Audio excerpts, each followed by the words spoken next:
Today, I'm exposing Adam Taggart, owner of the Thoughtful Money podcast, and I'm especially exposing his colleague, Lance Roberts, a registered investment advisor. He does great interviews with lots of financial experts. You should check him out. Why am I exposing him then? He makes a few key mistakes that I don't want you, my grim followers, making. You'll want to stick around to the end of the video to make sure you're not making the last mistake, as that will cost you the most money. These mistakes are exemplified on his latest weekly market breakdown with a colleague of his, Lance Roberts.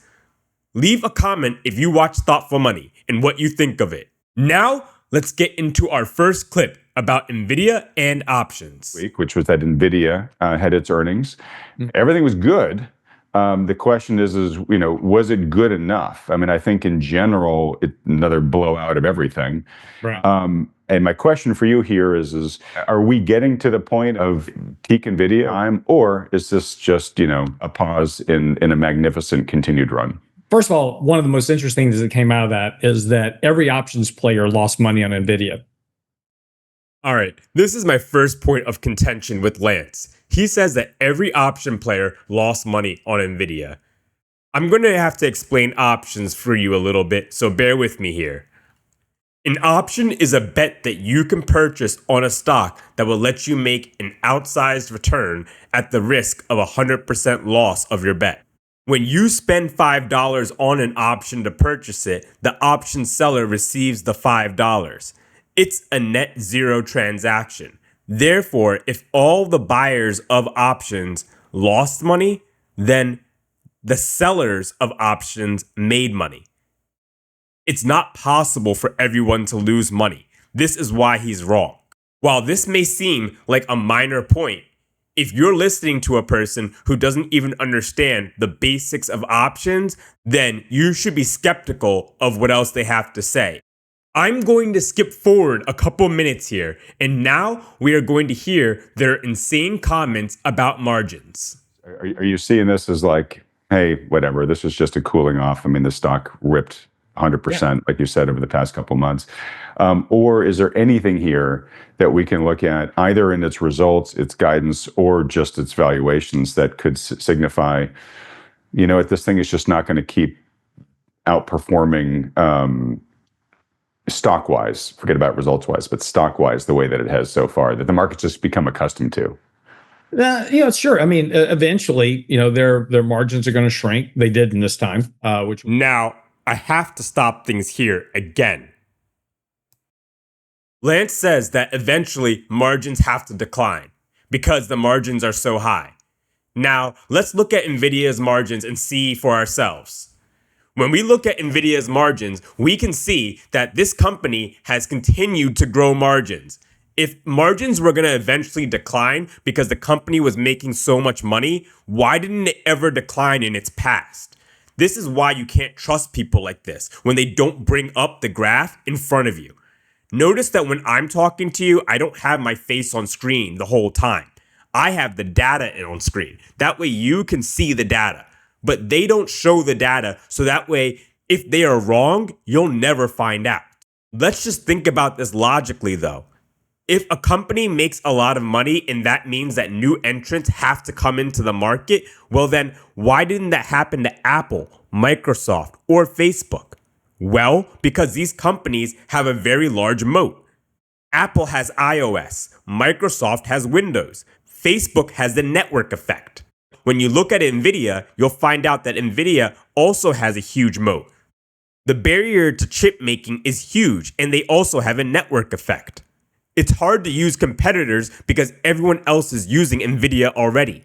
One of the reasons that I use NVIDIA now is that I don't have the time to troubleshoot any other product. So I use the product that everyone else is using. That way I can get support easier from anyone.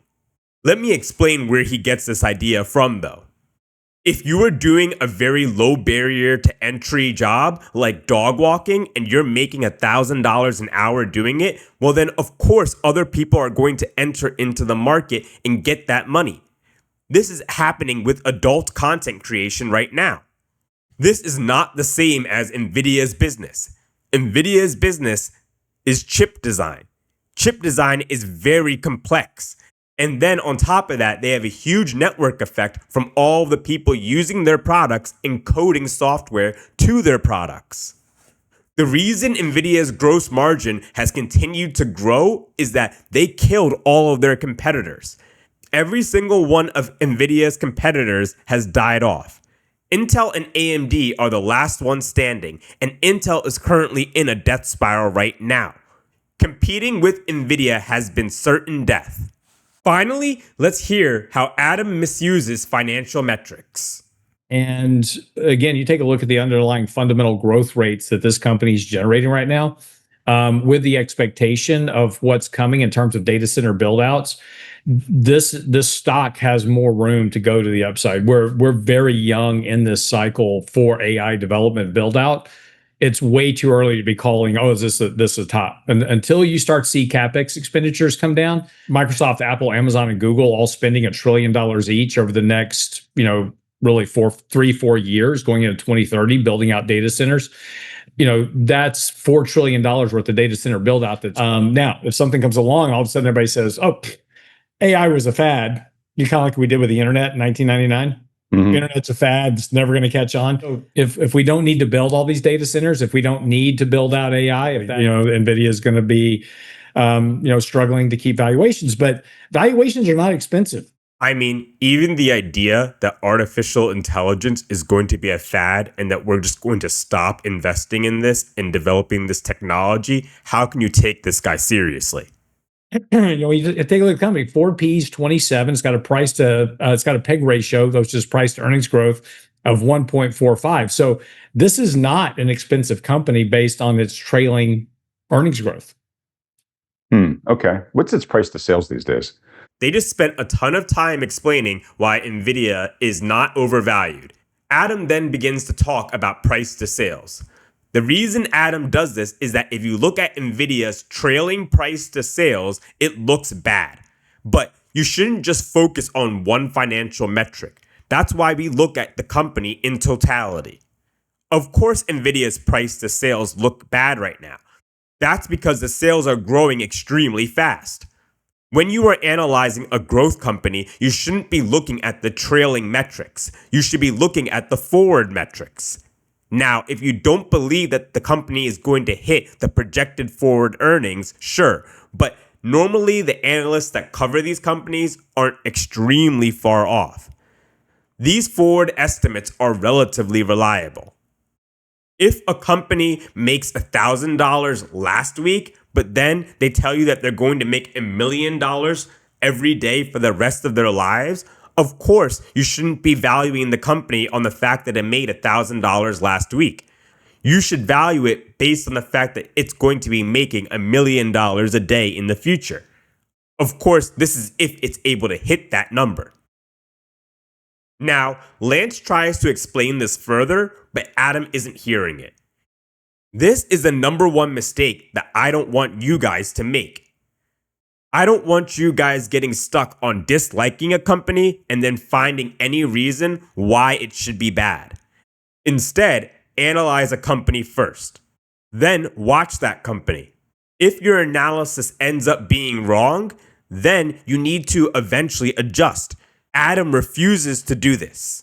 He believes the market is in a bubble, and I'm not going to get into an argument about that.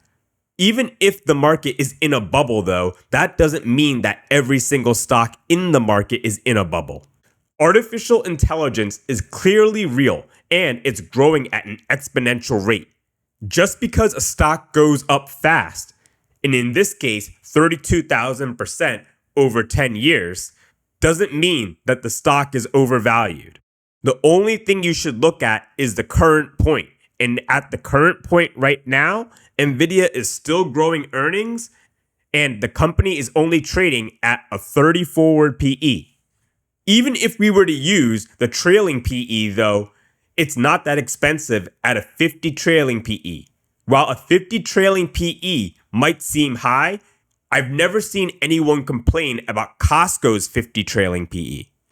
In fact, Costco's forward PE is almost 50. Yet, you will see these guys on this show talk about Costco, and never complain about how expensive and overvalued the company is.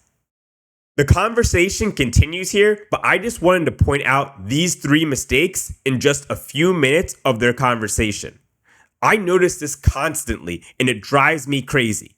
This is why I created this channel, to help dispel this stuff and bring you guys the actual truth of what's going on. Most financial media you watch is useless because they never put the data on the screen. My promise to you guys is that I will always show you the data so you can see that I'm not lying to you.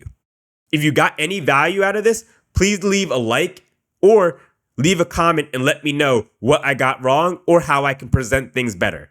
Thanks, guys. Bye.